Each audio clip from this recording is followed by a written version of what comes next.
자, 이번엔 문자열 한번 가보도록 하겠습니다. red x는 a, b, c, d, e 이렇게 표시를 할 수가 있고요. 그 다음에 쌍따옴표를 쓰셔도 됩니다. 큰 따옴표라고도 얘기를 하죠. 이렇게 쓰셔도 됩니다. 그 다음에 1 옆에 보시면 tilt라는 애가 있어요. 얘는 형태가 좀 다르죠. 옆으로 살짝 기울어져 있어요. 이걸 템플릿 리터럴이라고 부르는데요. 여기다가 이렇게 표시하셔도 역시나 같습니다. 출력을 한 번씩 해보고 갈게요. x 출력하면 이렇게 나오고요. 쌍따옴표로 하셔도 x를 출력해도 작은 따옴표가 나오고요.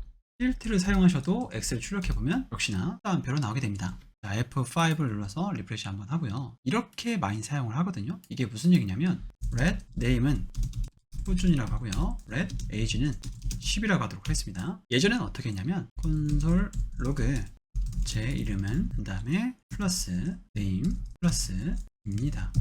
제 나이는 플러스 age 플러스 입니다. 이렇게 해서 엔터를 치게 되면 이렇게 출력을 했어요. 이게 굉장히 번거롭잖아요. 그래서 이걸 어떻게 하는 거냐면 이거 이렇게 감싸주고요. 나머지 다 지우셔도 돼요. 이렇게요.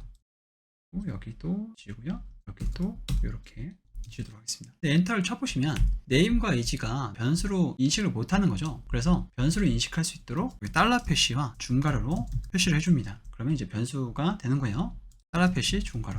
그러면 name과 age가 위에 있기 때문에 그걸 불러와서 여기다가 넣어주게 됩니다. 굉장히 편리하죠. 이걸 템플릿 리터럴 문법이라고 합니다. 호출은요, 변수명에 이렇게 숫자를 붙여서 사용할 수가 있어요. 지금 여기 보시면 이렇게 호출하는 것은 그냥 변수를 호출하는 거고요. 이렇게 호출하는 것은 인덱싱 한다라고 얘기하거든요. 이 안에 들어가는 숫자를 인덱스라고 불러요. 0부터 시작합니다. name을 그대로 출력하면 호준이 출력이 되고요. name에 0번째 출력을 하면 h를 출력하죠. 굉장히 많죠. 다 한 번씩 해보셨으면 좋겠는데요. 메서드 중에서도 저희는 주요한 3가지 정도만 해볼 겁니다. 우선 length 같은 거는 한번 해보고 넘어갈게요. name의 length 5글자다 라는 걸 알려주죠. 슬라이스 같은 경우에는 잘라낼 수 있어요. name에서 2번째부터 끝까지 다 잘라내라. 슬라이스를 안 붙였죠. 이렇게 하면 호준인데 준만 출력한 것을 볼 수가 있습니다. 자, 이거 어떻게 되냐면요. 0, 1, 2점 두 번째부터 잘라내는 거예요. 앞에 슬라이스가 빠져있죠. 어쨌든 여기까지 쭉 잘라낼 건데 이 숫자 바로 전입니다. 그러니까 맨 마지막 숫자 바로 전이에요. 그래서 무슨 얘기냐면 제가 만약에 헬로 월드라고 쳤는데 헬로까지 쫙 잘라낼 거다 라고 한다면 0번째부터 0, 1, 2, 3, 4, 5까지 해야 이거 전까지 잘라냅니다. 자, 해볼게요. 슬라이스 0부터 5까지를 해야 바로 직전까지 잘라내죠. 6이라고 하면 띄어쓰기까지, 7이라고 하면 W까지 잘라내는 것을 확인하실 수가 있습니다. 자, 다 한 번씩 해보세요. 다 중요합니다. 여기 우리는 이제 리플레이스 한번 해보도록 할게요. 헬로 월드에서 리플레이스를 하는데 헬로를 하이로 바꾸겠다. 이렇게 해주면 하이 월드로 이렇게 바뀝니다. 여기다가 정규 표현식을 쓸 수도 있어요. 우리는 일단 여기까지만 하도록 할게요. 리플레이스에 정규 표현식을 사용할 수가 있다 정도로만 이해해 주시면 됩니다. 예를 들어서 헬로 월드 헬로라고 치게 되면 앞에 것만 바뀌잖아요. 근데 이거를 이렇게 하게 되면 헬로우를 글로벌하게 다 잡아내거든요. 모든 곳에 헬로우를 다 잡아내서 하이로 바꾸겠다라는 거예요. 네, 여기까지만 하겠습니다. 네, 요거는 권장하는 방법은 아니에요. 근데 이제 알고리즘 문제 풀이나 그럼 급할 때 사용을 하시면 될 것 같아요. 사용을 하게 되면 이렇게 나오거든요. 이거를 스플릿이라는 것을 사용해서 나눠줄 수가 있어요. 나누게 되면 0으로 다 채워진 애가 100개가 생성되는 것을 볼 수가 있죠. 불리언은요, true와 false 값을 나타냅니다. red x는 true 이렇게 주시면 되고요. 지금 true가 파란색이죠.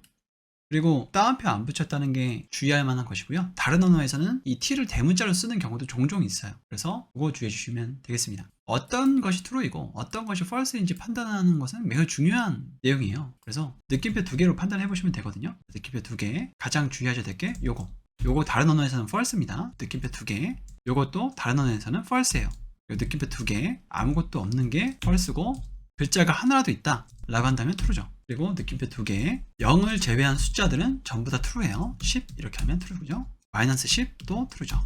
자, undefined는 red x하고요. 값을 할당하지 않았을 경우에는 그냥 undefined예요. 이렇게요.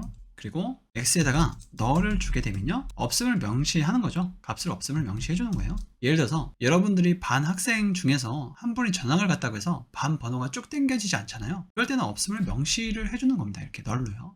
자, 어레이는 배열인데요. 이 배열은 오브젝트라는 것을 기억해 주세요. 형태는 이렇습니다. 하나, 둘, 셋 이렇게 하게 되면 x의 0번째 이렇게 출력할 수가 있죠. 주의하셔야 될 게 이런 형태나 이런 형태를 실무에서 많이 보게 되실 거예요. 요거는 위에 거 잠시 가지고 와서 v 그 다음에요 x의 0번째 그러면 0번째에 다시 1을 출력한다 그러면 여기에 이렇게 아직 오브젝트를 안 했기 때문에 모르셔도 괜찮습니다.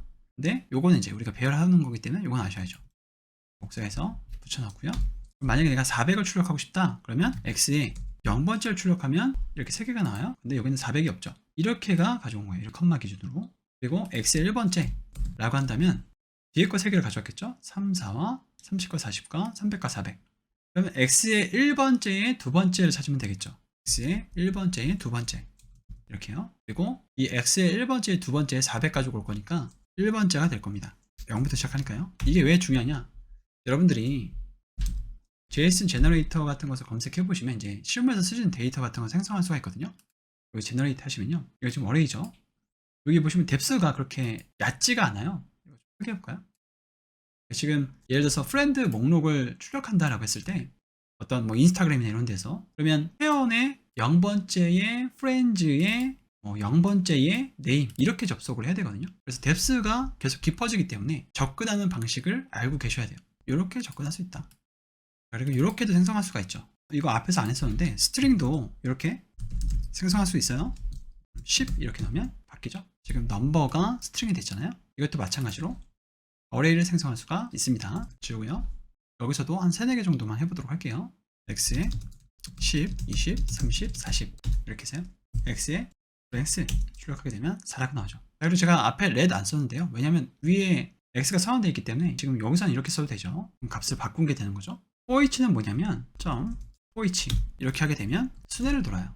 여기는 콜백 펑션이 들어가게 되는데 여러분들 콜백 함수를 안 배우셨기 때문에 또 함수도 안 배우셨기 때문에 지금은 일단 이렇게 사용하는 거다 라고 이해를 해주시면 좋을 것 같아요. 나중에 함수 가서 다시 해드릴게요. 여기서 이렇게 그 다음에 x에 제곱한 것을 콘솔로그로 찍겠다 이렇게 해주시면 됩니다. 제곱한 것을 이렇게 찍어주죠. 자, 맵은 어떤 데이터를 픽할 때 가져오거든요. 이제 예제는 그렇지가 않아요. 이게 쉬운 데이터로 하기 때문에 그렇거든요. 그건 제가 나중에 좀 어려운 데이터 가지고 한번 실습을 해드릴게요. 요거에다가 맵을 할 건데 이 맵 자체가 새로운 어레이를 생성하는 거예요. 그러면 x가 들어왔을 때 x 플러스 100을 하겠다 이렇게 하면 새로운 어레이가 하나 만들어지죠. 이걸 이용해서 어떤 데이터를 뽑을 때 사용을 해요. 여기 있는 값을 다 가져가 보도록 하겠습니다. 여기서 제가 나이만 가지고 와서 평균을 구하고 싶어요. 그러면 이 데이터에서 이게 어레이니까 맵을 해서 x가 들어왔을 때 x에 age만 뽑아내겠다. 자, 엔터를 치게 되면 age만 이렇게 딱 가져오게 되죠. 이렇게 데이터를 뽑아내는 용도로 많이 사용합니다. 위로 쭉 올라가 볼게요. 이런 쉬운 데이터를 연습하면은 재미있고 그렇게 어렵지도 않지만 실제로 실용적으로 접근하려면 좀 어려운 데이터를 가지고 연습을 계속 해보셔야 됩니다. 자, 필터는요 1, 2, 3, 4, 5, 6, 7 이렇게 두고요. 필터를 주도록 할 건데요. x가 들어왔을 때 이 x가 나보다 크다 했을 때 5, 6, 7을 출력해주죠. 이런 것처럼 어떤 값을 가지고 올 때 사용을 합니다. true냐 false냐를 따져서 true인 것만 가지고 오게 되는 거죠. find랑 많이 비교가 되는데요. find는 찾으면 끝나요. find까지만 보도록 하겠습니다. find 하면 5 딱 출력하고 끝나죠. 그래서 id 같은 건 찾을 때는 id가 우리 서비스에서 고유하잖아요. 그럴 때는 find 사용하시면 됩니다. 밑으로 쭉 내려보도록 할게요. 자, 어레이를 생성하는 여러 가지 방법들이 나오죠. 하나만 보도록 하겠습니다. 이런 거 많이 사용하거든요. 일단 어레이 100을 하게 되면요. 이렇게 비어있은 100이 생성이 돼요. 그리고 비어있은 100에다가 fill 제로를 하게 되면 0으로 다 채워주고요. 거기서 맵을 하는 건데 이게 이제 value와 index와 array 이렇게 세 가지가 값이 들어가요. 근데 index와 array는 생략이 가능하거든요. 그래서 보통 이제 value만 쓰는데 이렇게 value와 index를 다 가지고 와서 value 플러스 index를 한다 라고 하면 이렇게 순서가 딱 들어가게 되는 거죠. 이거 1부터 시작하고 싶다. 여기 순서가요. 그러면 이 뒤에다가 플러스 1 해주면 되고요. 뭐 100부터 시작하고 싶다. 그러면 100 이렇게 해주시면 됩니다. 자, 객체예요. 객체는 키와 밸류로 이루어져 있습니다. 지금 이 데이터가 뭐냐면 라이브 코로나 데이터거든요. 라이브 코로나라는 서비스를 저희가 운영을 했었는데 여기에 한국 데이터 보게 되시면 이렇게 나오죠. 이렇게. 그러면 이게 어떤 데이터인가요? 지금 대괄호가 있으니까 뭐예요? 어레이죠. 그 안에 있는 오브젝트죠. 이걸 가지고 어떤 그래프를 그린 거냐면 쭉 올라가서 이 그림을 그린 겁니다. 그런 식으로 키와 밸류의 쌍으로 이루어진 데이터라고 생각을 해주시면 됩니다. 요걸 한번 보고 가도록 할게요.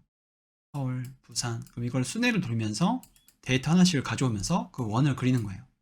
자, 따옴표를 쓸 수도 있고 안 쓸 수도 있거든요. 이렇게.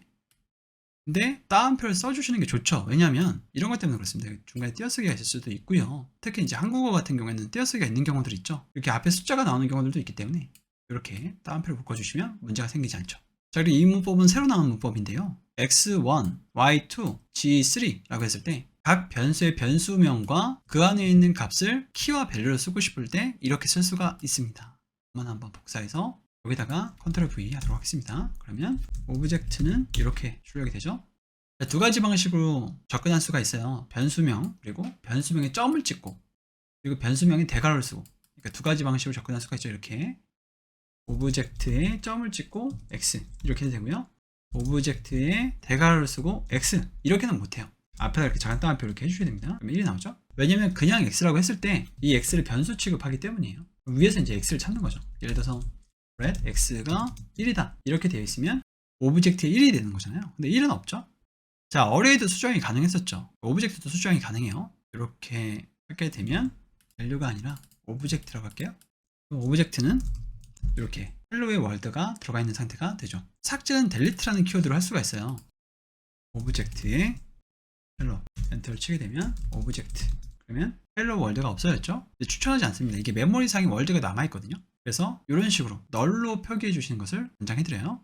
이건 어려운 내용이기 때문에 넘어가도록 하겠습니다. 자, 메서드 같은 경우에는 오브젝트 키스, 그리고 오브젝트 밸류스, 오브젝트 엔트리스를 좀 기억하고 가셨으면 좋겠다는 생각에 이 세 개를 언급해 드립니다. 근데 다른 자료형하고 좀 다르죠. 왜냐면 다른 자료형은 오브젝트에 점을 찍어서 사용을 했거든요. 여기도 물론 점 찍어서 사용할 수 있는 메서드들이 있는데 그거 말고 얘는 오브젝트라는 키를 여기다가 앞에다가 쓰고요. 그리고 키스 한 다음에 오브젝트 이렇게 쓰게 되면 키만 이렇게 출력을 해줍니다. 그리고 밸류만 출력하고 싶다 그러면 values 하면 밸류만 출력을 해주고요. 그리고 entries 이렇게 하게 되면 x1, y2, g3으로 해서 순서대로 어레이로 주는 것을 확인하실 수가 있어요. 이것도 자주 쓰거든요. 그래서 이거 세 개는 기억해 주셨으면 좋겠습니다. 이것도 히스토리가 되게 길어요. 이걸 하고 싶어서 나온 자료형이 맵이죠. 그러니까 이걸 하고 싶은데 이걸 바로 추가할 수가 없으니까 맵이라는 새로운 자료형을 하나 더 만들어서 거기선 사용할 수 있게 해놨어요. 이거 한번 가져가 볼게요. 이것도 마찬가지입니다. 키와 밸류로 나뉩니다. 맵과 셋은요 익스플로러에서 정상 작동하지 않을 수 있어요. 그래서 이거는 바벨이라는 것을 사용하셔야 되거든요. 그리고 만약에 바벨 같은 거 사용 안 하시고 익스플로러를 고려 안 하겠다 라고 하시면 문제가 없지만 익스플로러를 고려해야 된다고 한다면 사용하지 못합니다. 컨트롤 V 하고요. 1이라는 곳에다가 100, 2라는 곳에다가 200 이게 이제 키와 밸류를 넣는 거예요. 지우고요. 그러면 제대로 넣었는지 한번 보도록 하겠습니다. 넣어졌죠? 그리고 맵에 get 해서 1이라는 애를 가져가 보도록 하겠습니다. 100을 출력할 수가 있죠. 근데 맵에 키스 이렇게 하면 키를 이렇게 다 출력해줘요. 편하죠. 그리고 values 이렇게 하면 밸류를 쭉 출력해줍니다. 그리고 entries 이렇게 하면 이렇게 출력을 해줘요. 이런 기본 오브젝트로 되어 있는 코드들도 여기 오브젝트요. 이거를 이 맵 자료형으로 바꿀 수가 있어요. let test라는 변수 하나 만들어서요. new 맵에 이 오브젝트에 앞에 오브젝트 하나 붙여주고요. 엔트리스로 얘를 뽑아낸 다음에 넣어주게 되면 테스트는 이렇게 맵 자료형이 되죠. x는 1, y는 2, b는 3. 오브젝트는 이렇게 돼 있었잖아요. 이 맵이 훨씬 더 편하거든요. 왜냐면 이제 아무래도 얘는 구형이고 얘는 신형이잖아요. 자료형이. 그래서 더 많은 기능들이 추가가 되어 있는데 이 익스플로러 지원하느라 회사에서 못 쓰게 할 수도 있다는 점을 미리 좀 얘기를 해드릴게요. 물론 저희 회사는 사용합니다. 자, set은 중복을 허락하지 않습니다. 이런 걸 사용해서 재밌는 걸 해볼 수가 있죠. 예를 들어서 red set new set 한 다음에요. 여기다가 이렇게 한번 입력해 보도록 하겠습니다. 이렇게 하게 되면 set은 중복을 허락하지 않기 때문에 1, 2, 3만 뽑아내는 것을 보실 수가 있습니다. 그래서 이게 만약에 게시물을 쓴 게시자의 이름 집합이다라고 한다면 몇 명의 게시물을 썼는지를 뽑아낼 수가 있는 거예요. 합집합, 교집합, 차집합 등의 메서드가 구현되어 있지는 않지만 아래 전개 구문이라고 하거든요. 이 점점점 3개를요. 이걸 이용해서 합집합, 교집합, 차집합 같은 것을 구현할 수가 있습니다. 우리 수업에서는 하지 않겠습니다. 이 정도만 해볼 거예요. 데이터를 추가한다 라고 한다면 4, 5 이렇게 하면 추가가 되죠. 그리고 전체 집합의 사이즈를 알고 싶다 그러면 set의 사이즈 이렇게 해서 알아낼 수가 있죠. 가지고 있느냐를 판단할 수도 있고요. 조건문과 반복문입니다. 조건문은 true일 때 실행을 하는 거예요. 자, 이걸 복사해서요. 이 중에 어떤 것을 실행할까요? true일 때 실행한다고 했으니까 3과 4를 실행하겠죠. 엔터를 쳐보면 3과 4를 출력합니다. 이렇게 true, false로 직접 들어가는 게 아니라 여기다가 true, false로 출력이 되는 10% 3이 0일 경우 이거 아니죠. 그러니까 4만 출력이 될 거예요. 이런 것들은 이제 변수로 들어간다는 얘기죠. 여기다가 이제 x라는 게 들어가게 되고요. 이렇게 let x는 2라고 하면 3, 4가 출력이 될 겁니다. 10% 2는 0이니까요. 이런 식으로 들어간다는 얘기입니다. 그런데 이걸 한 묶음으로 하고 싶을 때가 있어요. 이걸 복사해서요. 여기다가 붙여놓고요. 한번 보도록 하겠습니다. 이건 만약에 이게 true라면 이걸 실행시키겠다는 거고요. 이거는 뭐냐면 그렇지 않고라는 뜻이 있습니다. 그렇지 않고가 이게 false라면요. 그러니까 그렇지 않고 만약에 이게 true라면, 그렇지 않고 만약에 이게 true라면, 그렇지 않고 만약에 true라면. 근데 그렇지 않고도 있죠. 제가 순서대로 한번 가보도록 하겠습니다. if true라면, 근데 false죠. 그래서 이거 실행 안 합니다. 그리고 그렇지 않고 만약에 true라면, 근데 false죠. 그래서 이것도 실행하지 않아요. 그렇지 않고 만약에 true라면 이거 실행하죠. 이 다음 구문으로 갈까요? 그렇지가 않다는 거예요. 왜냐면 그렇지 않고에서 만족하지 않죠. 위에가 true니까요. 그래서 이거 하나 실행하고 나머지 실행하지 않습니다. 한 묶음으로 묶인다 라는 것을 꼭 기억을 해주세요. 뒤에 게 true든 false든 간에. 자, 밑으로 내려가서요. 간단한 if문은 사막연산자라는 것을 만들 수가 있는데요. 이거 한번 복사해서 보도록 하겠습니다. 이 사막연산자도 중첩할 수가 있어요. 이 부분도 중첩할 수가 있고. 그런데 우리는 더 깊이 있게 가져가진 않도록 하겠습니다. 이 앞에 게 true라면 이것을 돌려주겠다는 거예요. 누구한테요? result한테요. 이게 마치 이 부분과 같죠? 엔터를 치게 되면 result에는 1이 들어간 것을 확인하실 수가 있습니다. 이렇게 하지 않고 true라면 console log 1 그리고 여기 뒤에 게 2 이렇게 하게 되면 1을 출력해주죠. 이게 이 부분과 같잖아요. 우리가 지금 콘솔 로그를 한 것처럼 할 수가 있다는 거죠. 이게 만약에 false라고 한다면 2를 출력해주죠. 자, 스위치 문도 있는데요. 여기에 있는 값 이걸 한번 이렇게 출력해보면 오늘 일요일이거든요. 일요일은 0부터 시작해요. 이걸 스위치 문 안에 넣으면 이 케이스로 바로 가게 됩니다. 그리고 여기서 일어나는 작업을 하게 되고요. 브레이크 되는 거죠. 복사해서요. 붙여놓고요. 위에다가 red day를 선언해주도록 하겠습니다. 그리고 콘솔 로그로 데이를 한번 출력해 보도록 할게요. 이렇게 했을 경우에 일요일이라고 출력을 해주죠.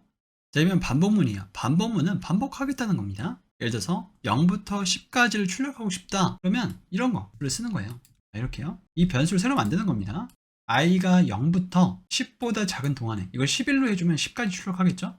10보다 작은 동안에 계속 돌아갈 건데 i를 하나씩 추가해 주겠다라는 거예요. 콘솔 로그 0 처음에 들어가고요. 하나 1이 더해져서 그 다음에 1 출력이 되고 그런 식으로 해서 i가 10이 되었을 때 10은 10보다 작냐 false가 돼서 이걸 탈출하게 되는 거죠.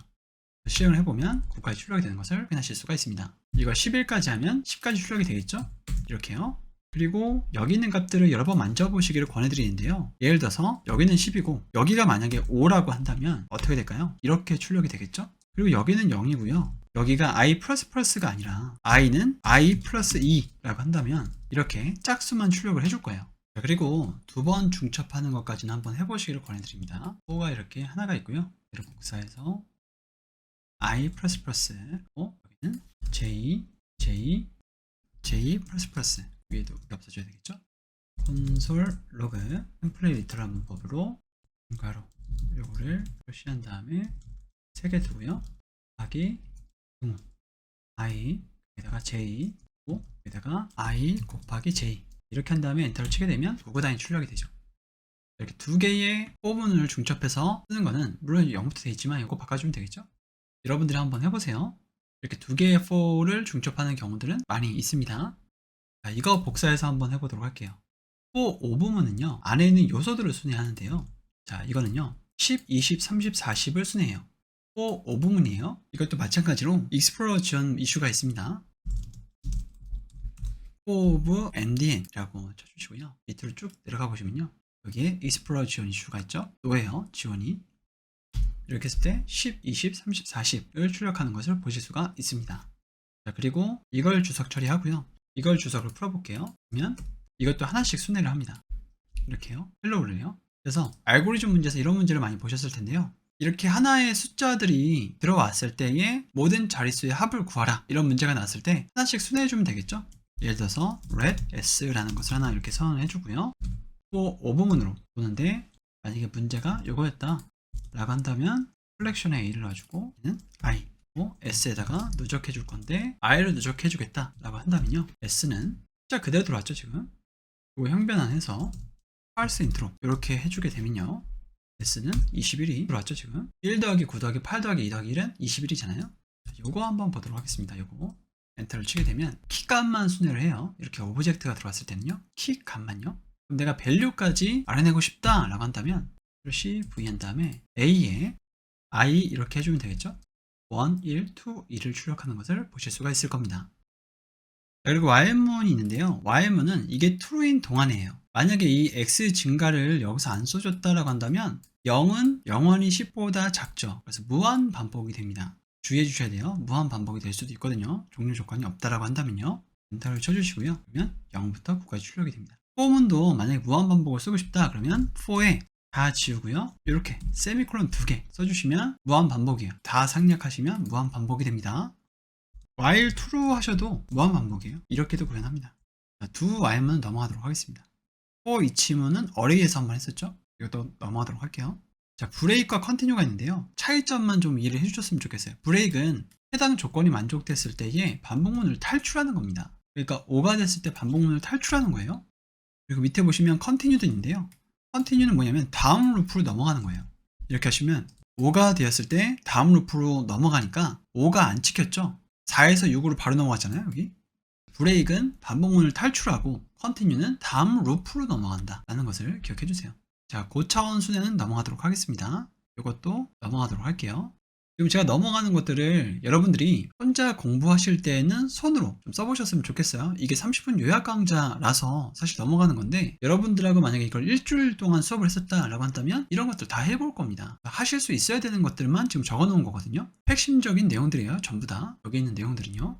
자, 함수입니다. 함수는요, 이렇게도 사용할 수 있고요, 이렇게도 사용할 수 있고, 또 화살표로 사용할 수도 있어요. 네, 어떤 차이가 있는지 일단 알기 전에 이것부터 먼저 보도록 하겠습니다. 함수를 사용하는 이유. 함수는요, 재사용할 수가 있어요. 아키텍처 파악하기도 용이합니다. 유지보수를 하기에도 용이하죠. 예를 들어서 이렇게 만약에 선언이 되어 있다 라고 한다면 이 안에 있는 코드가 만줄 해서 5만 줄이라고 하더라도 이 코드를 전부 모르더라도 이것만 보고 아, 건물을 짓는 거구나 라고 파악하실 수가 있어요. 그러니까 만약에 땅 다지기에서 문제가 생겼으면 이것만 보면 되는 거죠. 유지보수에도 용이하고요, 아키텍처 파악하기도 용이해요. 그리고 땅 다지기가 문제가 좀 있다 또는 확실하게 하고 싶다 라고 한다면 이걸 이렇게 3번 쓰면 되죠. 그러면 실제 코드는 몇만 줄이에요? 5만 줄에 7줄, 5만 7줄이 되는 거죠. 근데 이걸 만약에 풀어서 썼다고 생각을 해보세요. 그럼 만줄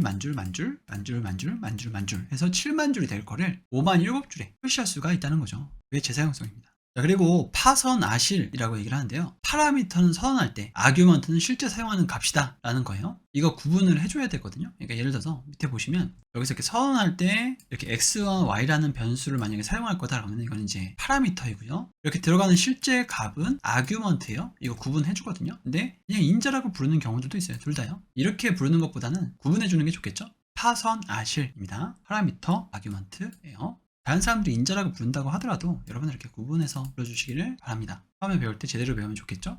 자, 함수 표현식과 함수 선언식에 대해서 해보도록 하겠습니다. 지금 add라는 함수를요, 이렇게 선언할 수가 있어요. 그러면 add를 이렇게 출력을 더 할 수가 있는 거죠. 10 더하기 10, 20을 해줄 수가 있는 거예요. 근데 이렇게도 할 수가 있습니다. 함수 표현식, 이렇게요. add2라고 한번 해보도록 할게요. add2.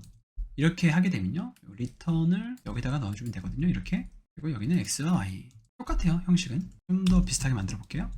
이렇게 하고 얘를 올려주고요. 거의 비슷한 형태가 됐죠. 이 add가 앞으로 나온 것밖에 차이가 없다라고 생각하시면 돼요. 그런데 여기 보니까 호이스팅 x라고 되어 있고요, 여기는 호이스팅 o라고 되어 있어요. 이게 무슨 얘기냐면 이렇게 add를 사용하게 되면 내가 이 add를 어디서든지 사용할 수가 있습니다. 문서 내에서요. 자, 여기서 이 add라는 함수를 선언하고요, 이 add를 지금 테스트2인데요 테스트1으로 가져갈게요.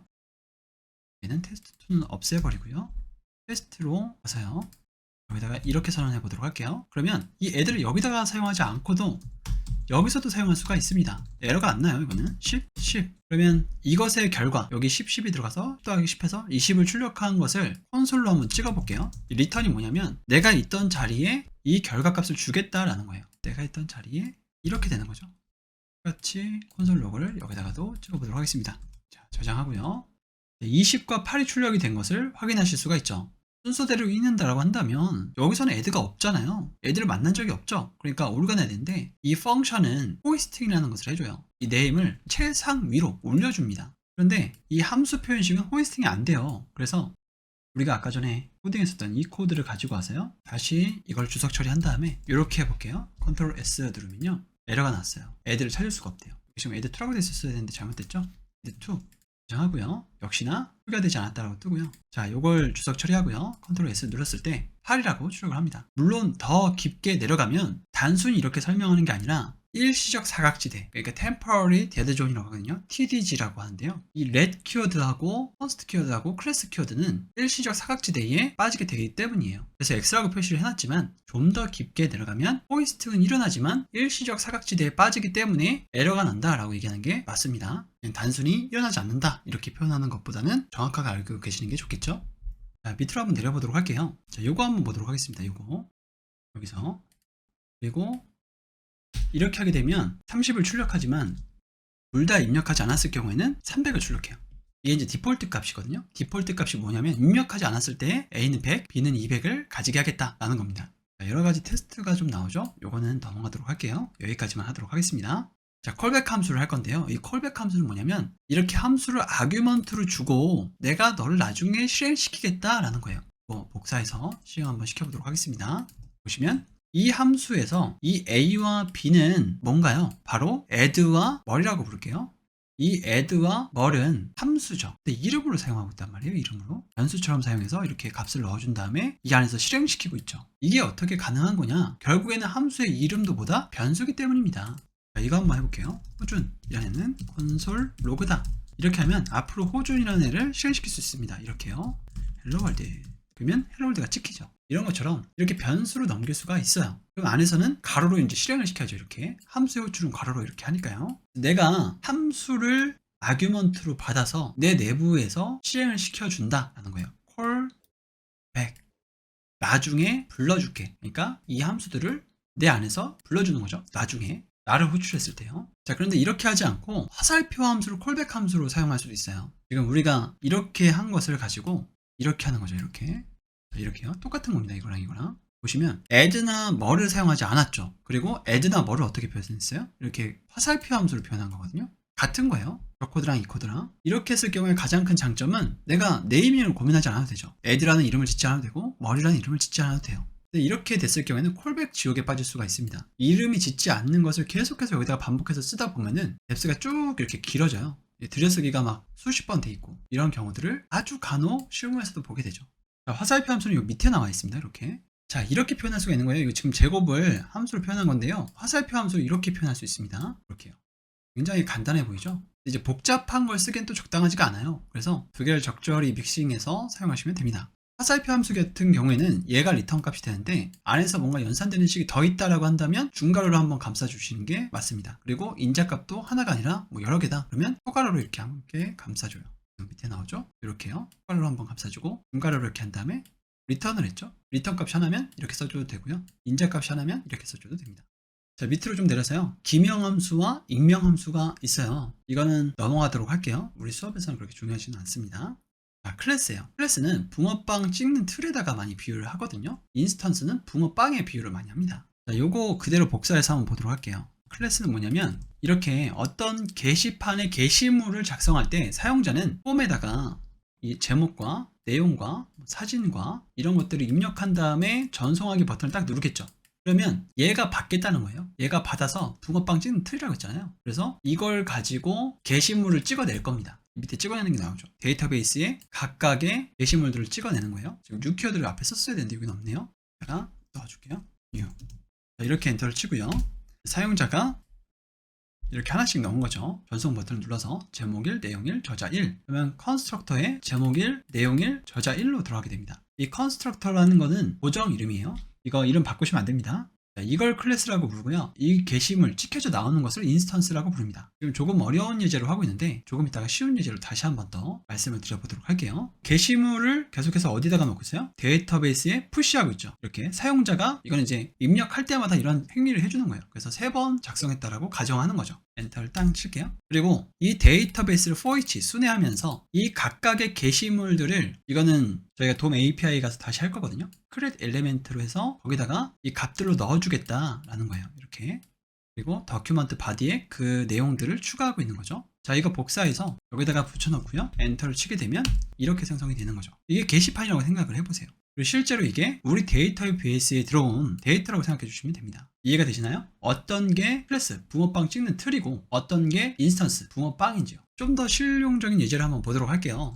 자, 이거는 파이널 코딩 테스트라고 하는 저희가 가진 강의 중에 하나인데요. 유료 강의예요. 실제로 여러분들이 이제 면접을 보실 때 최종 면접 보시기 전에 이제 구현 테스트가 있을 거거든요. 그거 준비하는 강의입니다. 여기서 보시면 여기 지금 요거 한번 보도록 할게요. 요거. 이게 형태가 다 다르지만 결국에는 위스와 하이트들이 전부 다 같고 움직여야 되는 기능들도 같죠. 위로 움직이거나 밑으로 움직이거나 왼쪽으로 움직이거나 오른쪽으로 움직이는 기능들이잖아요. 이런 것들은 클래스를 찍어내는 거라고요. 이걸 찍어내는 틀 하나를 만들고 이 조각들 하나를 다 인스턴스로 만드는 겁니다. 옆으로 한번 가보도록 할까요? 이것도 마찬가지예요. 레스토랑 예약하는 거거든요. 지금 1인석이 있고 2인석이 있고 4인석이 있어요. 그러면 이 예약 시스템도 결국에는 이 자리 하나를 누가 차지하고 있느냐 차지하고 있지 않느냐 거든요. 그리고 여기 식사 중, 거절, 대기 중 뭐 이런 게 있잖아요. 그래서 이런 상태값도 다 동일하게 가지기 때문에 클래스로 좌석이라는 것을 하나 만들고 인스턴스로 1인석 좌석 3개, 2인석 좌석 3개, 그리고 4인석 좌석 5개를 만들면 되는 거죠. 자, 조금 감이 잡히시나요? 조금 더 쉬운 예제로 한번 가보도록 하겠습니다. 자, 휴먼이라는 걸 만들 건데요.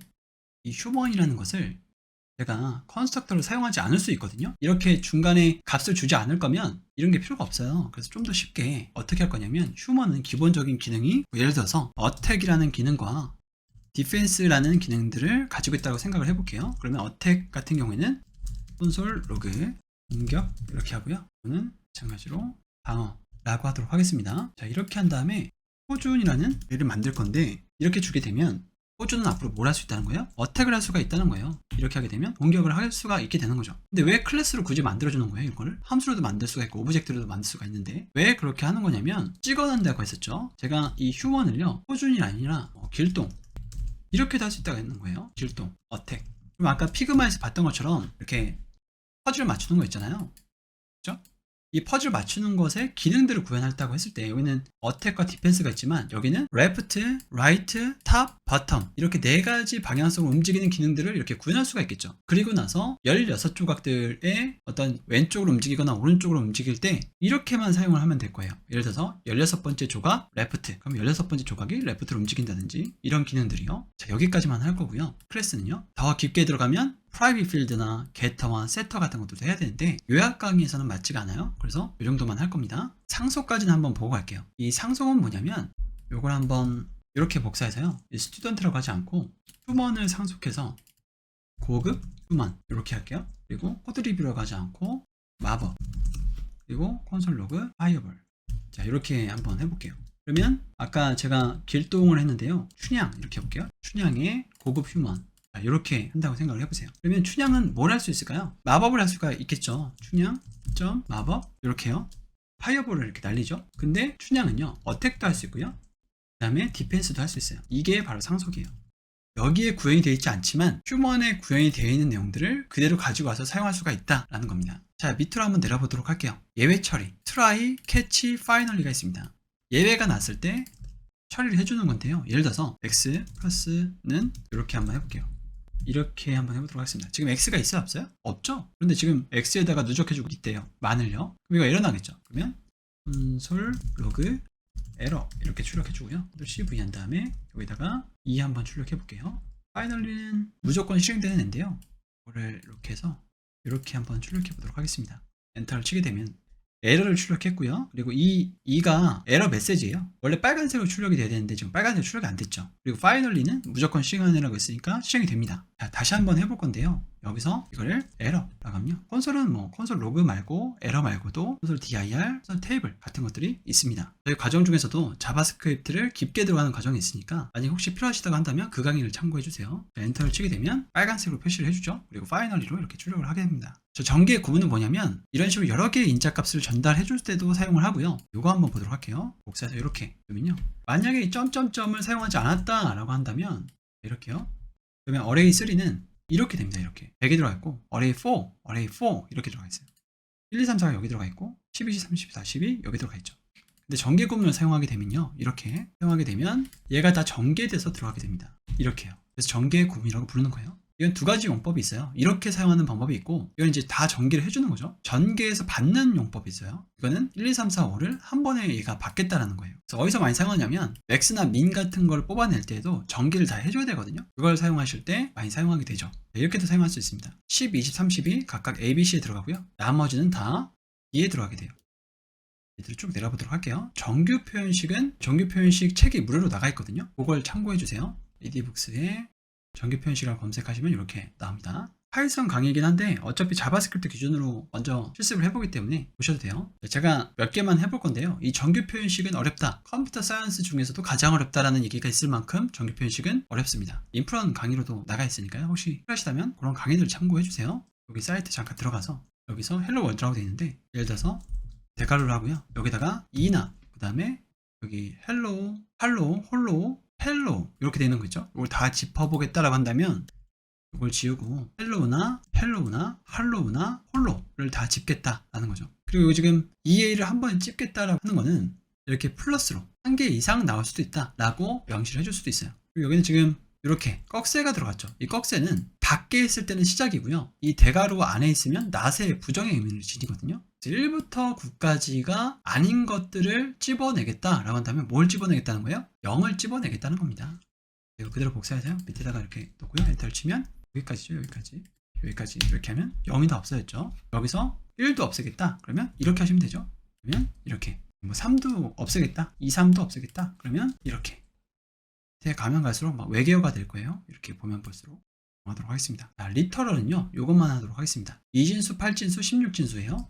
자, 요게 바이너리, 요게 옥타, 요게 헥사예요. 그래서 이거 복사하셔서 여기다가 컨트롤 V 엔터 치고요. A를 출력해 보시면 9라고 출력이 됩니다. 바이너리를 인식해 주는 거예요. 그리고 4자리. 그러니까 1001이니까 9가 되죠. 2진수예요. 이거는 10진수로 이렇게 출력을 해 줍니다.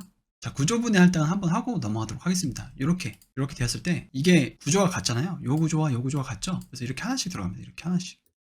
이렇게 이 구조가 분해돼서 들어가는 거죠. 자, 간단하게 하나만 실습해보고 가도록 하겠습니다. 여기다가 A, B, C 이렇게 한 다음에 red 여기다가 10, 20 그 다음에 컴마고요. 100, 200 이렇게 하게 되면요. C에는 어떤 값이 들어가게 될까요?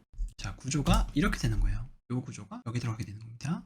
동기와 비동기인데요. JS는 일을 처리할 수 있는 스레드가 한 개예요. 이걸 싱글 스레드라고 합니다. 근데 모든 일을 여러 명이 처리할 수 없다면 항상 기다려야 하는 문제가 생길 수도 있고요. 무한대게 빠질 수도 있겠죠. 그래서 이걸 해결하는 방법이 여러 가지가 있어요. JS에서도요. 여기 setTime out이라고 되는데 제가 요거를 이제 자세하게 설명하고 싶은데 이 내용이 굉장히 깊거든요. 그래서 여기 이 수업에서는 요거를 이제 하는 게 합당하지는 않을 것 같아요. 만약에 여러분들이 이거를 좀 이해하고 싶다라고 한다면 자바스크립트 동작 원리에 대해서 공부를 좀 해주셨으면 좋겠습니다. 이거 나중에 배우시면 아시겠지만 이렇게 그림이 그려질 거예요. 콘솔창 이렇게 메모리까지 기울인 다음에 함수가 이렇게 들어가게 되면 덧셈 고셈이 여기 이제 메모리상에 올라가게 되고요. 어너니머스라는 이제 전역 객체가 올라가게 되고 거기 위에 이제 이런 기능들이 이제 올라가게 되거든요. setTime out은 또 여기에 들어가게 되고 여기서 시간이 다 되게 되면 또 여기 들어가게 되고 이런 어떤 자바스크립트의 실행 동작 원리가 있어요. 저희 지금 기초 수업이어서 이거는 하지 않도록 하겠습니다. 여러분들이 주의하셔야 될 게 뭐냐면 이 setTime out이 제로라고 하더라도 이 헬로 월드를 먼저 실행한다는 거예요. 한번 보도록 할까요? 복사해서 넣고요. 이 setTime out이 제로라서 실행 시간이 0이어도 이 헬로 월드를 먼저 출력하고 나서 50, 11을 출력합니다. 주의해 주셔야 돼요. 이거를 이제 이해하시려면 아까 전에 제가 그린 그 그림을 이해하실 수 있어야 돼요. 자바스크립트 실행 동작 원리라고 그래서 검색해 보시고 또 책을 사셨다면 책에서 한번 살펴보시기를 바랍니다. 자, 프라미스는 pending과 resolve와 fulfilled 그리고 pending과 reject와 rejected가 있습니다. 이거 꼭 알아두셔야 돼요. 프라미스랑 우리 뒤에서 나올 fetch는 굉장히 중요한 내용이거든요. 이 프라미스는 이 구조를 이해해 주시면 되는데요. 여기 이제 코드가 들어가게 됐죠. 코드가 들어가는데 여기 안에서 resolve가 됐다라고 한다면 then으로 넘어가요. 여기 안에서 만약 리젝트가 됐다라고 한다면 캐치로 넘어갑니다. 우리 앞에서 배웠었던 에러 처리와 비슷하죠. 파이널리는 무조건 실행이 되고요. 그래서 여기 밑에 보시면 자, 리졸브가 됐어요. 그러면 어디로 넘어가냐면 대로로 넘어간다고 했었죠. 이 메시지는 이 리졸브 안에 들어간 이 아규먼트가 여기로 들어가게 됩니다. 여기도 여기 리턴된 요 값이 여기 된 이 아규먼트로 넘어가게 돼요. 여기도 요게 여기로 넘어가게 됩니다. 지금 여기는 캐치나 파이널리가 없죠. 에러 처리가 안 돼 있는 거예요, 이거는. 자, 밑으로 내려가서 도대체 얘네가 어디서 쓰이느냐 이게 궁금하시겠죠. 그래서 쭉 내려가서요 어디서 쓰이는지 한번 보도록 하겠습니다. 이게 이제 코로나 백신 현황이거든요.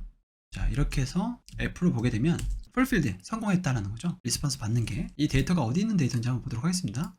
그래서 자, 요 데이터예요.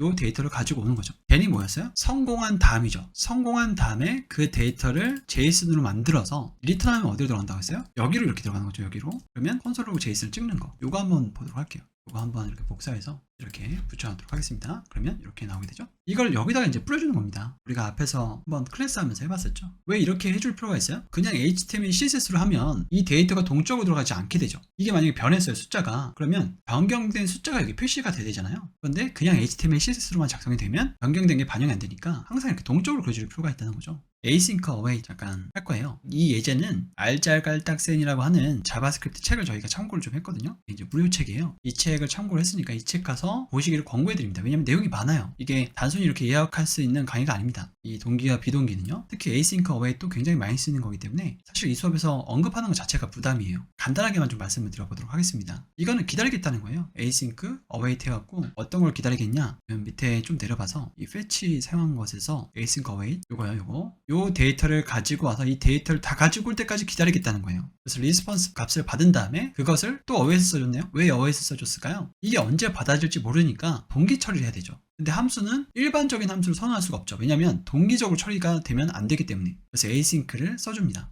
이 정도로만 제가 언급을 하고 가도록 할게요. 밑으로 쭉 내려서요. 요거는 이제 저희가 파이널 코딩 테스트랑 눈 떠보니 코딩 테스트 전날에 있는 문제거든요. 이게 어떤 문제냐면 요 데이터를 가지고 쇼핑몰 페이지를 만드는 거예요. 그러면 이 데이터를 받아와야 되겠죠? 그래서 fetch를 받아온 다음에 이 이미지를 여기다가 뿌려주는 작업을 하고 있는 거예요. 지금 document create element로 이미지를 생성해서 이미지 2에다가 넣고요. document body에 append 이미지 2를 해주게 되면 복사해서 실행해 볼게요. 이렇게 이미지가 이렇게 표시가 되는 것을 확인하실 수가 있죠. 이렇게요. 이거를 전부 다 순회를 돌면서 이미지를 다 표시하게 되면 이제 쇼핑몰처럼 되는 거겠죠? 도움을 한번 보도록 하겠습니다. 지금 이렇게 되어 있는데 이거 복사해서요. 이건 이제 ME 문법이에요. 이 00.html에다가 html.ko 저는 html.ko로 자동 완성이 되어 있거든요. 여러분 느낌표 탭일 거예요. 저는 html.ko 그러면 제가 설정한 커스터마이징한 스님 페이지 뜹니다. 여기다 컨트롤 V 한 다음에 중괄호 탭 이렇게 해주시면 이런 구조가 되는 거죠. 컨트롤 S 누르고요. 여기서 이거를 탐색해 볼 겁니다. 지금 요거 한 번씩 복사해서 여기다 넣어볼게요. 텍스트 헤딩 1, 텍스트 P, 텍스트 div 이렇게 나오죠. 근데 여기 보시면 헤딩 1과 P 태그 사이에 텍스트가 없는데 지금 텍스트가 들어가 있죠. 이게 왜 그러냐면 여기 개행이 들어가 있기 때문에 그래요. 이걸 붙여주시고 컨트롤 S 눌러주시면 다시 한번 실행해 볼게요. 이 텍스트가 없어져야 되는데 자동으로 이게 정렬되게 돼 있거든요. 그래서 없어지지가 않죠. 요소에서 한번 해볼까요? 이거를 HTML 수정한 다음에 이걸 한번 붙여볼게요. 이렇게 콘솔로 다시 들어와서 다시 한 번 더 이렇게 해볼게요. 헤딩1과 P태그 이렇게 붙죠. 그런 걸 탐색하는 겁니다. 지금 DOM API를 사용하고 있어요. 이 DOM API는 자바스크립트 문법하고는 별개예요. 자, 그래서 document body에 children 노드의 1번째 게 뭐죠? 헤딩1이에요. 여기다가 hello 호준을 넣겠다라고 해주면요. 이렇게요. 바뀌지가 않았죠. 지금 여기다가 텍스트 스탠치를 hello 호준으로 바꿔볼게요. hello 호준. hello 호준으로 바뀌었죠? 이게 빠져있네요, 지금. 복사해서 이렇게 넣었고요. 그 다음에 document body에 child node 3에 child node 1 이렇게 이제 탐색해서 들어가는 거죠. 뭐라고 한번 할까요? 여기에 첫 번째 것, 두 번째 것, 세 번째 것 이렇게 선택을 할 수가 있겠죠. 이걸 도움을 탐색하는 거고요. 지금 탐색한 건 보시면 트리 형식으로 되어 있다는 것을 아실 거예요. 이렇게 트리 형식으로 만들 수가 있거든요. 5개면 또 7개면 이렇게 쭉쭉쭉 뻗어나가는 거죠. 이런 식으로 이제 트리가 만들어지는 거예요. 그래서 돔 트리라고 얘기를 하죠. 이 돔 트리를 탐색해 본 거고요. 요소에 접근하는 방법은 여러 가지가 있는데요. 우리는 get element by id를 많이 썼었죠. 요즘에는 이제 쿼리 셀렉터로 많이 접근을 합니다. 요거 많이 사용해 주세요. 이렇게 하면 만약에 태그로 접근하고 싶다 그러면 이렇게, 또는 id로 접근하고 싶다 그러면 이렇게 샵, 그리고 클래스로 접근하고 싶다 그러면 점 이렇게 사용을 합니다. 그리고 타겟 요소를 엘리멘트 자식에 위치합니다 또는 없앱니다. 이런 것들을 하실 수가 있어요. 그냥 어펜드도 사용을 하거든요. 선택하거나 넣는 방법에 대해서 명세가 되어 있고요. 여기 보시면 첫 번째 자식 요소를 찾는 것, 마지막 자식 요소를 찾는 것, 다음 형제 요소를 찾는 것 등이 명시가 되어 있습니다. 30분 요약 강좌는 여기까지 하도록 하겠습니다. 감사합니다.